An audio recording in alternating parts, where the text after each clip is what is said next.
Hey, this is Marc, Katz, dating coach for smart, strong, successful women and your personal trainer for love. Welcoming you back to the Love You podcast, where you can learn everything you need to know about dating, relationships, sex, and men from a man's point of view. And before we get into this podcast, I just wanted to offer you a very special gift. It is a free trial, if you will, in my Love You course. The 2 weeks that I'm going to give you are about competence. It is a gift. There is no obligation. All you have to do is click on the link beneath this video. If you're watching on YouTube, go to www.evanmarckatz.com/free-trial and get a big boost of confidence. Feel better about yourself. Leave the past in the past and start dating with joy and optimism and all those things that you lose after a series of bad experiences with men. I want to help you out. It's 2 weeks free and Love You. I hope you take advantage of that offer by being a podcast listener. Now, today is an interesting topic. I wrote 6 pages here because I had so much to say about it. Sometimes I could just talk and tell a story that lasts for a half hour. Today, I really wanted to get my thoughts down because it's an interesting subject and it's not the kind of thing that that you hear very often. And it's called Why a Good Marriage is the Ultimate in Freedom. That almost sounds like an oxymoron. People associate marriage with the ball and chain and lack of freedom. And you don't have choices and you have to compromise. And the way many people get married, that's actually what it feels like. It feels like work. It feels like you have to deny a certain part of yourself. And that's where bad marriage gets its reputation. The thing I'm talking about is good marriage, right? So that's why the title is Why a Good Marriage is the Ultimate in Freedom. It's not any marriage. Most people have marriages where their sacrifices are too big, their compromises are too big, they can't express themselves or be themselves, and they're constantly criticized and have to walk on eggshells. It's not the kind of marriage I have, and it's not the kind of marriage I want you to have. So I'm letting you know that the thing I'm talking about is possible because I live it, and it is a matter of choice. Any 2 people can get married, right? There's not a special skill to get married. Any 2 people could procreate, and most people choose to marry people who aren't good partners. I would dare say most. Although I'm a proponent of happy marriage, I'm not a defender of bad marriage. I'm pro-marriage, but like a lot of people are like, oh, I'd rather be alone than be with a guy who limits me and criticizes me. You should rather be alone than be with a guy who limits you and criticizes you and all those kind of things. So I'm pro-good marriage, and it's important that you see that distinction. Sometimes people think marriage itself is the problem, right? Like the institution of itself is so very confining. I think it's really more about the compatibility and the choice that you have between you and the choice you make in your partner. If you marry a good kind of partner, marriage could be freeing. If you marry the wrong kind of partner, marriage could be the 7th circle of hell. So I want to do this podcast today to erase any doubt from your mind that the thing I'm talking about is true. There is something as an easy partnership. There is something as a joyous partnership. There is something as unconditional love, where all the troubles you have at work are left at work, and you can come home and it's your nurturing place, your supportive place, your joyous place. That is a lot of people's dream, and a lot of people don't think that they can have it. And I'm letting you know that you can. And if you're wary about marriage because of your parents' bad marriage, or your bad marriage, or your friend's bad marriage, just remember that is a very limited sample size. Even if it's everything you've ever known, it's not everything in the universe, right? So it becomes a limiting belief, right? Marriage, in my experience, is X. Men, in my experience, are Y. It's a limited experience. Unless you've dated every man on the planet, it is a limiting experience, and I really want to push you outside that comfort zone to stop defining dating as scary or men as bad, and marriage is a losing battle for women. So I wanted to start backwards. I don't do much research, as you may know, but I wanted to go, what do people complain about in marriage? So I went to Google, and it brought me to a Redbook article. I don't subscribe to Redbook any longer, I will admit, but there was a 2015 article that talked about women's complaints about marriage and men. I just wanted to run down things that people complain about. He never helps around the house. He doesn't know anything about the kids. We have the same arguments every day. He drinks too much, plays video games too much. His family drives me nuts. He doesn't take care of himself physically. He always wants to have sex. I don't like the way he handles money. He doesn't appreciate you enough. So some of those things are a little silly, but for the most part, they're very normal, very common problems that are alleviated by 3 specific things. Number 1, ensuring that you don't marry someone with whom you can't manage these issues over the course of 40 years. That means taking a good long time to figure out if you're compatible before you get married, instead of marrying someone that you're in love with within the first year because you just know it's right. Right? You may think it's cute and charming that he plays video games and he's passionate about it, but it's not until he's playing video games until 2 in the morning and refusing to have sex with you that it becomes a problem. So as I've said in a previous podcast, you really, really want to assess your compatibility and take your time. And then these things become less of a problem because you know exactly what you're getting and how to navigate it. Number 2, taking responsibility for your share in these issues, right? All issues aren't just one-sided. It's not, right? Most of us seem to think it's always the other person's fault. We're not always 50% of the equation. Sometimes our partners are objectively wrong, but you have to own whatever piece of this is yours. And then 3, learning how to communicate and work through your differences on these ideas. 2 people could agree to disagree. 2 people can learn to compromise. You don't have to constantly harp on each other's flaws. You could figure out a workaround. I'm an extrovert. My wife is more extroverted than I am. She wants to go out like 5 nights a week, and I say, honey, that's too much. If you want to go out 5 nights a week, you can go. I'll stay home with the kids.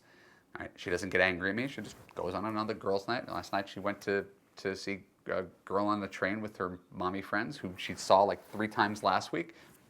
God bless her. She doesn't need to be locked at the hip, and that's our compromise. I'm extroverted, she's super extroverted, and she doesn't expect me to be her. A big part of navigating these things, we talk about the ultimate freedom in a relationship, is expectations. Unmet expectations can kill your hope. Right? Reality in itself is fine. It's when you have a set of expectations that continually goes unmet. If you expected to be a millionaire at age 30 and you're not, you could beat yourself up every day and be really disappointed, but you may have set the bar so high that virtually no one has jumped it. Right?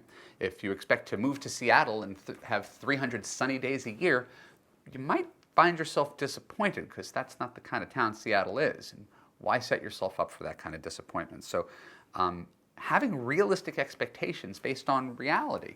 I talk a lot about this, right? As a guy who's been on 300 dates, believe me, I know you can't look at each person as if they're potentially your partner, even if technically that's what you're there for. It puts way too much pressure on a situation. So 2 to 3 years of dating, go to set your expectations about what you can get out of a partner so that you're not terribly surprised that, yes, the person that you were with for those first 2 to 3 years is the exact same person that you get after you get married. Right? We're eliminating mystery, we're eliminating surprise so that the person you marry doesn't turn out to be someone other than the person you were dating. So one more thing before we jump in. The red book list about things that you don't like about the guys you're dating. The language is very black and white. So I want you to remember, even if your husband isn't perfect, and he won't be, in a relationship, he's a necessary component, right? Like you have to take the good with the bad. So we'll use this as an example. Right? It's a starting point. Housework. Women complain that men don't do any housework. Now, if he literally doesn't do any, you have a real problem on your hand. The interesting thing is, and this is what facts and studies show, this is not my opinion, men are doing more housework than they've ever done before, right? Historically, right? Like it's the same way some people think crime's going up when crime is in fact down. Men are in fact doing more housework than they've ever done before, right? But it's still significantly less than women, right? And so that's an interesting disconnect where a guy feels like he's contributing in a way that his father never contributed, right? But it still pales in comparison to the woman. And that's not necessarily fair, and it creates bad blood, and both people feel righteous, right? So realize that if you didn't have a boyfriend or a husband or a guy who was in the picture, you'd be doing 100% of the housework. So I'm not saying that it's right or fair at all. I'm saying that when we expect things to be split 50-50 in everything, it usually doesn't work that way. Very rarely there a complete 50-50 split of how much a couple makes. Usually one person makes more than the other. Makes sense. Right? And so similarly with housework, yes, it would be ideal if you did a 50-50, and it's not that you don't have a logical leg to stand on.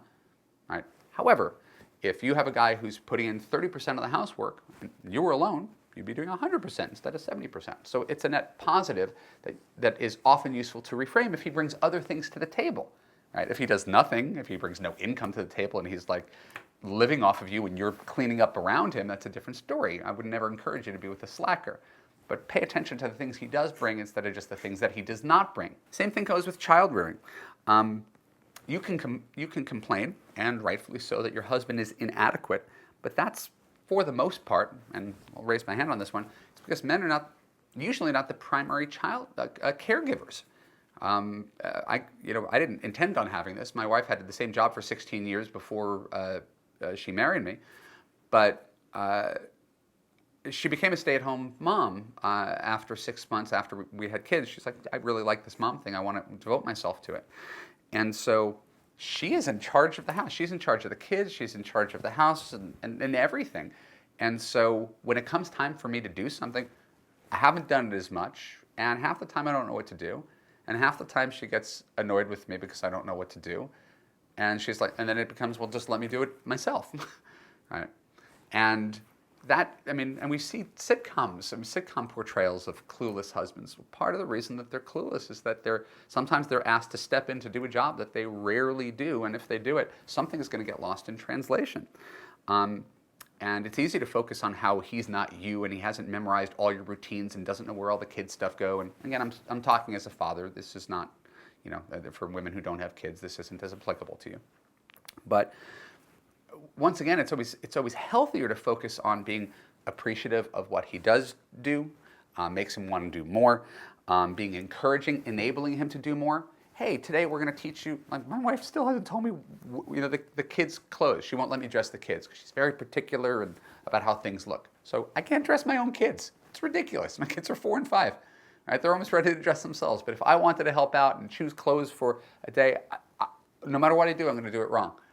All right, and that's because my wife, my lovely, perfect wife, has disempowered me from learning how to do it. I'll just do it myself. And then it comes to a time for her, where she's not available, and she's like, seriously, you don't know how to dress the kids? So these are the positions that guys often find themselves in. Despite their goodwill, we don't like to sit like a bump on a log. We want to be able to help out. And so it's humbling and it's emasculating every time your wife rolls her eyes at you like, oh, Jesus. Don't you know how to do anything? Remember, in general, we're doing the best that we can. Again, I'm establishing all of this. We're talking about the ultimate freedom in a marriage. That's the overarching thing of it. So it's how do you create a marriage where this doesn't feel stultifying, where these kind of things are tiny, tiny bumps in the road, which they are in this marriage, because this is, I'm focusing on the minutia. Similar with the concept of having the same arguments every day. These are red book complaints about guys. That's every relationship. John Gottman, who's like the godfather of couple counseling, said 70% of arguments are the same argument. Right? They're just coming in different forms. All of my arguments are about prioritization and time management. My wife and I disagree. And we understand what are deal breakers and what are not deal breakers. My wife married a guy who is highly analytical, and highly critical because he's analytical. I criticize myself and I criticize others, and I'm a fixer. That's how I do this job. I see things and I say, here's how we could do this better. She's the complete opposite. She's the la-di-da, everything's good, no self-help, no change. Whatever I've been doing for 46 years, I'm just going to keep on doing it. Works for me. All right, so we're really, really different in that regard. But I put up with her unwillingness to change and optimize, and she puts up with my desire to change and optimize, and that's essentially the fundamental conflict and compromise in our relationship. But because we understand this about each other, it never threatens to destabilize us. It's our long-running inside joke rather than the thing that has us at each other's throats. So just being able to own who you are, right, diffuses the whole thing. Right? My wife could make fun of me for being a know-it-all and make fun of me for not being handy around the house, and I can make fun of her for being too worried about how it looks and taking too much time to throw a party. And so what? So what? Doesn't affect our marriage because that's who she is, that's who I am. And so acceptance goes a really long way in having a marriage that's freeing, when you don't have to pretend to be something that you're not, and you're not constantly criticized for being something you're not. And if we keep on going down that red book list, we see other points of potential compromise, right? How he spends money, how he eats, how he drinks, how much he wants sex, how he stays in shape, how much you see his family, right? These are all reasonable points of contention, and they're also reasonable points of negotiation. Right? But remember, it's not your job to mold the guy. It's your job to accept the guy. If you can't accept him, then don't stay with him. But if you're going to be with him, there are negotiation points. Because the key to a happy and successful marriage is in making sure that you're approaching this from a team perspective. It's not me versus you. What are we going to do here so that both of us can remain content? If it's all about him and his needs, and many women have gone out with men who think that they're the sun and you're a planet revolving around them. If it's all about him and his needs, you're going to be miserable, right? And there are guys, we're just selfish, narcissistic, ego-driven guys, and it's all about them. Don't date that guy. Problem solved. And if it's all about you, and you may not realize that it is, most people don't, if it's all about you, and you're expecting him to change himself and negate all of his needs, which are not your needs, his need to watch football on a Sunday with his guy friends, is a reasonable need, right? It's not a bad thing. Time to himself to do some masculine, unimportant thing. Right? And if you ask him to negate all of his needs because he has to be devoted to you in every second, he'll be miserable. So the hallmark of a bad marriage is when both of those two things take place. Right? Two people pretend they can live with their partner's flaws, but they can't. Or the whole thing's an act. And they secretly seethe and resent. And they spend the rest of their lives complaining about each other, trying to change each other, and resenting each other. All right, that's the ultimate in bad, and everybody's experienced it in a relationship at some point in time. All right, it's not about fixing that relationship, it's about finding a different partner. So as we end the first part of this Love You podcast, we're going to get to even the juicier stuff in the second half. I want to leave you with the idea that the real first piece of the puzzle in a successful marriage is 100% acceptance. Right? If you don't accept him 100%, he doesn't accept you 100%, or at least 95%. This is who this person is. I could deal with it. They're flawed, but whatever. Right? If you can't do that and say that in good conscience, that you pretty much like 95% of your boyfriend, right? There's just 20% you don't like. Well, it's too much. And you're setting yourself up for one of those cliched relationships where all the focus is on the differences between you instead of the majority of your relationship, which should be based on love and support and saying yes to each other. So in the second half, we're going to talk about what it looks like and feels like to experience unconditional love and freedom, and illustrate that a good marriage is not a constant struggle. It's not work. It's joy. It's the freedom to be yourself at all times and be loved for it. This is the Love You podcast. My name is Marc Katz, and we'll be right back.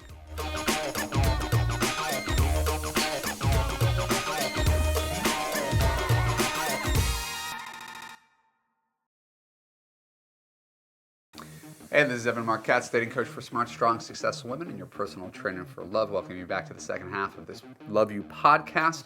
I want to begin this segment by reading something verbatim without permission, but I'm quoting here.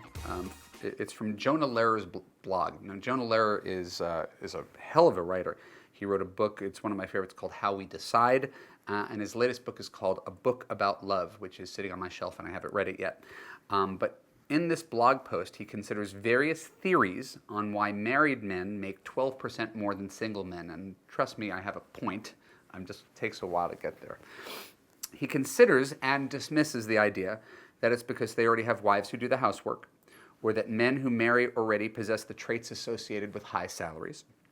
He said the real trick is that marriage is like a crash course education in how to get along with others, and those benefits extend to the workplace. So here's the quote. Matrimony is kind of a college for the emotions, instilling partners with a very valuable set of non-cognitive traits. As DeLynn, Leonard, and Stanley point out, marriage might cause men to settle down, be more stable, and focused on work and career.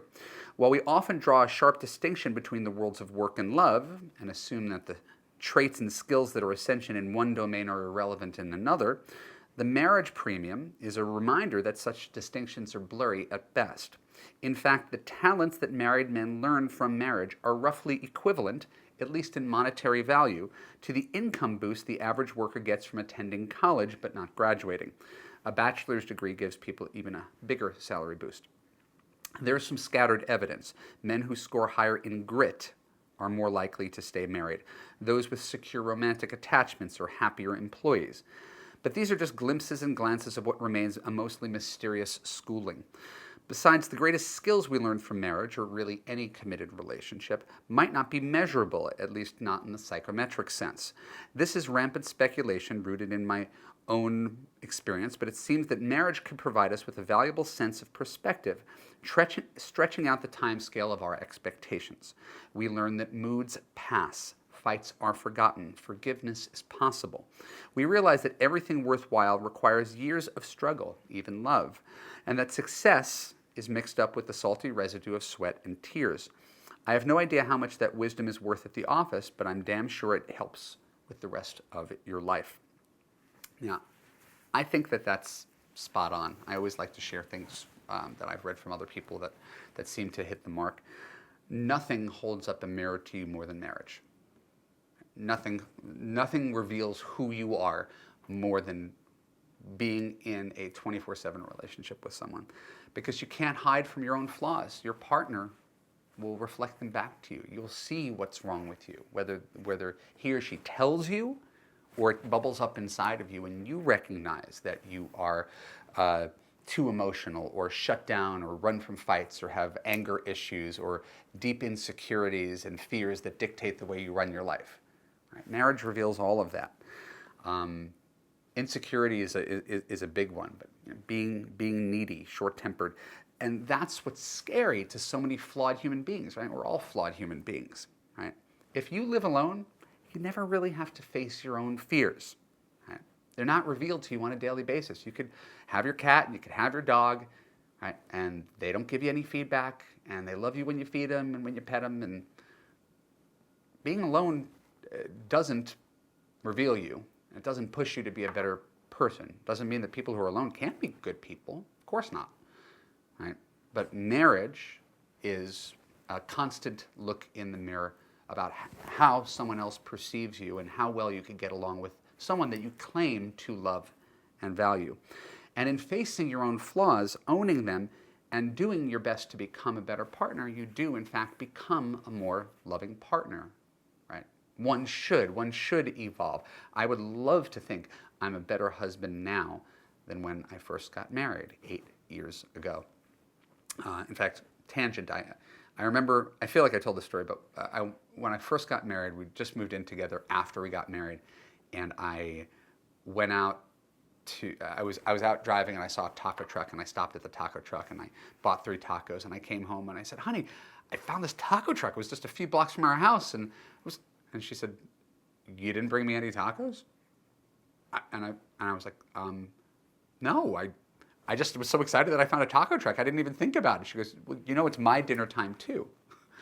Right? That was with the first month of me being married, before I stopped thinking for 2 people. Before I started thinking for 2 people. I was in my little selfish, narcissistic, single man world where I resided for 35 years, and it took a while. So I've definitely made an evolution. I'm much less overtly alpha and selfish than I used to be. And usually the best answer to any question is yes, dear, whatever you say, dear. Even if it's said in a snarky way or a joking way, ultimately my wife gets whatever she wants. So there are many men and women who think that married life is sort of like a slice of hell. Men have to hold their wives' purses when they go shoe shopping. Women who cry themselves to sleep when their husband is working late. Men who are constantly reminded of all the inadequacies that they commit at home and all the ways they do things wrong. Women who constantly feel that he doesn't listen or care about her feelings. I am acknowledging, I'm not minimizing, I'm acknowledging that this is a very real problem. I'm also reminding you that this is not the only kind of relationship that's available to you. Right? Those happen all the time, but it's a choice to stay in that relationship instead of getting out. So I've already said on this podcast that I have a rich dating history in which women who claim to have liked me, and again, I don't do these things to make myself look good.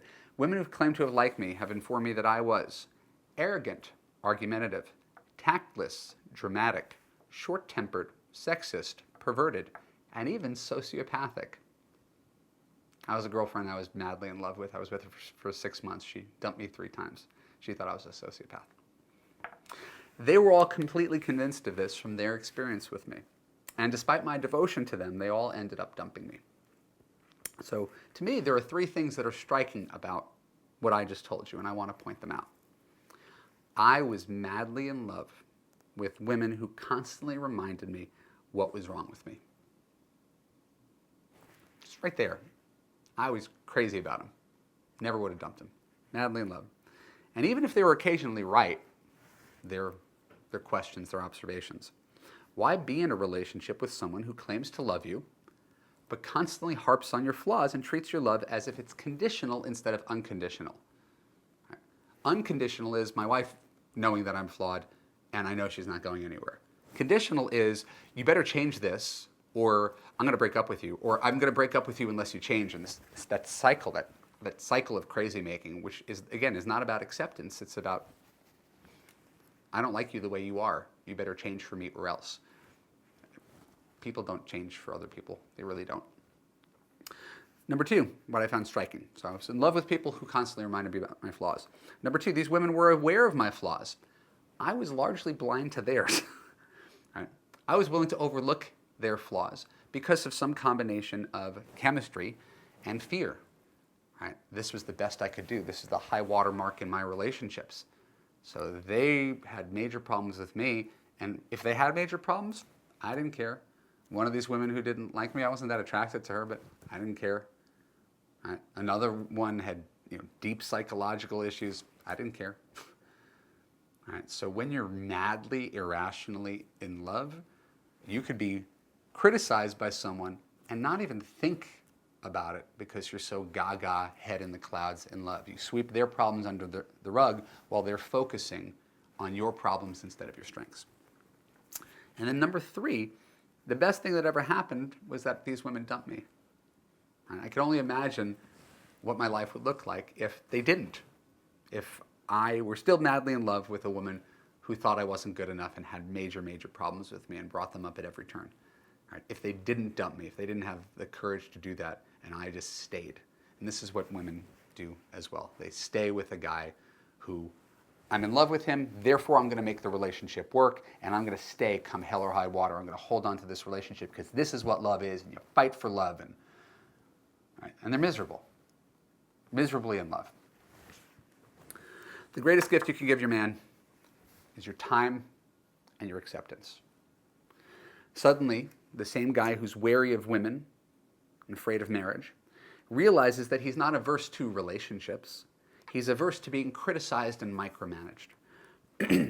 When I talk about freedom in marriage, it's because my value, and it's a personal value, it's not everybody's, is to be 100% authentic at all times. I'm the same with you as I am with my wife, as I would be with the President of the United States. And for the most part, my wife really has no problem with all of this. We laugh at my willingness to talk politics at dinner parties and to fight with strangers on the internet and to have my head buried in my phone where I'm only sort of half listening to her story about how she picked up the kids at school. And again, I acknowledge my flaws. I don't pretend they're not real, but they're not huge sources of tension because our foundation is strong. And this is where the freedom comes from. Right? She teaches me to be a better person. Her willingness to accept me is, I don't say this as a form of social proof or braggadocio, like, look at me, my marriage is so strong. I say it because I believe it deeply. Right? I'm saying it as a statement of fact. I chose a happy, easygoing, cool, and trusting wife. And I spend my whole life trying to understand women. It's my job, trying to understand women and improve myself. So she's naturally great, patient, and accepting. I do everything I can to be as good as she is. And because she knows I'm always doing my best, I'm never more myself than I am with my wife. I could say insecure things. I could say arrogant things. I could be all of those things that we all are privately, but I could let them out. And I have one person on the planet who's just like, you're good. I'm not going anywhere. I love you. I don't think I could be any better. I couldn't be any happier. I should have brought in the anniversary card she gave the other day. It made me cry, but lots of things make me cry. So I reveal myself in this podcast because I think it's important. Again, I don't think people talk straight about love and freedom and what it all means. They gloss it up a little bit. I want you to have a relationship like I have, where there's no public you and private you. You don't act different with your girlfriends than you do with your husband. You don't have to ask for permission to do things. You don't have to apologize for speaking your mind. This is the nature of being free and not constricted. This is not walking on eggshells because of the insecurities and demands of your partner. So if I sound preachy, right, it's because I believe in easy relationships, not relationships that take work. I believe in choosing wisely, dumping a lot of people until you find the relationship that just feels like home. Instead of marrying someone who's, because you've been together for 3 years and you started at 27 and you're 30 years old and it's just the thing that happens next. And if you don't marry him, you're going to have to go back to dating. And all those reasons that people get married, so often fear-based. Well, we fight a lot, but he does love me and he is cute and he makes a good living, so I guess I'm just going to stay. Right? And then you spend your whole life fighting with your husband. I know people, my clients in their 50s, 20-year miserable marriages. It was miserable while they were dating, and they stayed, and they just tried to keep their mouth shut and plow ahead. And it's all because they couldn't accept each other. From the very, very beginning, they couldn't accept it, and they got into a relationship that was unacceptable, and then they accepted the unacceptable relationship.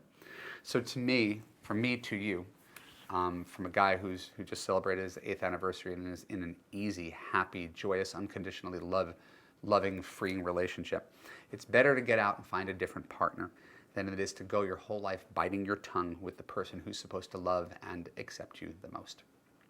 So put that in your pipe and smoke it. My name is Marc Katz. This is the Love You Podcast. Next week, I'm going to go deep on the topic of sexclusivity. My term, sexclusivity. Why women should make men wait for sex. You're not going to want to miss it. In the meantime, if you're on YouTube, go click on the links below. Join me on Facebook. Join me on Twitter. Sign up on my website, Evan Marc Katz. And if you are ready to turn your life around now, go to www.evanmarckatz.com/free-trial. Get yourself 2 free weeks in Love You. It's my gift to you to help you start dating with confidence and feel good about yourself and the prospects of finding yourself true love in the not-so-distant future. Again, my name is Evan Marc Katz. This is the Love You Podcast, and I will see you again next week.